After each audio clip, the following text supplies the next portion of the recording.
Hi, so I'm Pearl Coleman Aka, the private sector team leader for USAID Ghana.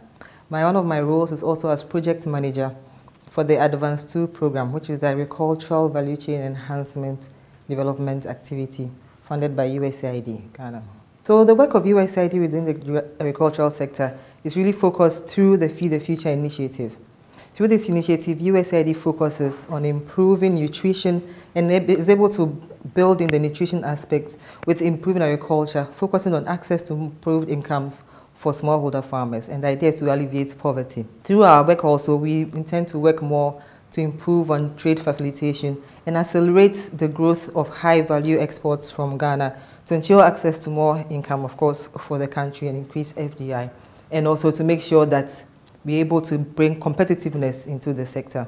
Through Advance, actually, we've been able to work over the last 10 years in the North, mainly focused on the rice, maize, and soy value chains, ensuring economic growth through the sector and making sure that there's competitiveness and market activities and market linkages for the farmers. So our work is really focused on direct linkages to and supporting the growth of smallholder farmers. Through the Advanced 2 activity, we've developed a model which is known as the outgrower business model. This particular model ensures that there's better access for smallholder farmers to fixed and markets that are assured. So what we do is that we work from the processor down to the smallholder farmer. And with that, we ensure that the smallholder has support from the processor pre-season through in-kind support for imports, ag imports for the sector. And then at the end of the season, we ensure that because of the relationship built, the processor is aware has access to the produce to buy. And this makes sure that throughout the season, the smallholder farmer has a buyer for the yield that he does and also has access to improved inputs, improved technologies, mechanization, and all the various skills that help to increase productivity. So the outgrower business model I mentioned, it helps to address the challenges facing the financing, the production inputs, the market access of the smallholder farmer. Through this group, we've been able to support almost 200,000 households in northern Ghana with access to all these inputs and to produce over 400,000 metric tons of maize, rice, and soy over the last couple of years. And this has been valued at almost $120 million US. So the work has actually been quite successful. And through this outgrower business model, where we are able to support access to finance, access to inputs, access mechanization services, and most importantly, access to markets for the smallholder farmer, we've been able to support almost 200,000 households in the North who have been able to grow over the last almost 10 years or even less, 400,000 metric tons of maize, rice, and soy in the sector. This amount of maize produce has been valued at almost $120 million US, and this is income that went directly to the smallholder farmers.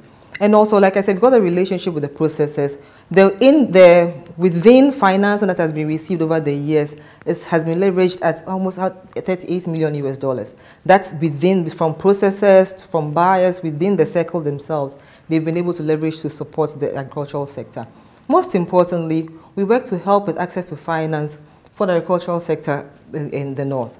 And we were able to work with financial institutions and various models to leverage up to $160 million US in loans that work through the sector to support the growth of agricultural inputs. This is very important, and we really like the fact that as part of this, we're able to bring in the women also to be part of this process and ensure financial inclusion and financial literacy for the women.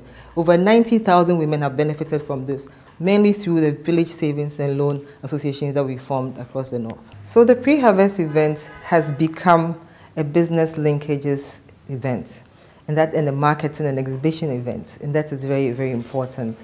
I mean, the experience over the years, like I said, is that it's giving the opportunity for real business deals to be established, not only within farmers, like farmers meeting buyers, etc., but also introductions to financial sector, because you have participation in this event by financial service providers, by mobile network operators who have come to now see that there's a whole value chain out there that they can interact with and I've built linkages through that. Of course, mobile money is being used a lot over the years in the platform. We have organizations that have come in over the years. Companies like John Deere have come in and established a market now in the north with farmers using their tools, and they've brought in new tools, and of course things to help with climate conservation. That has also helped grow the agriculture.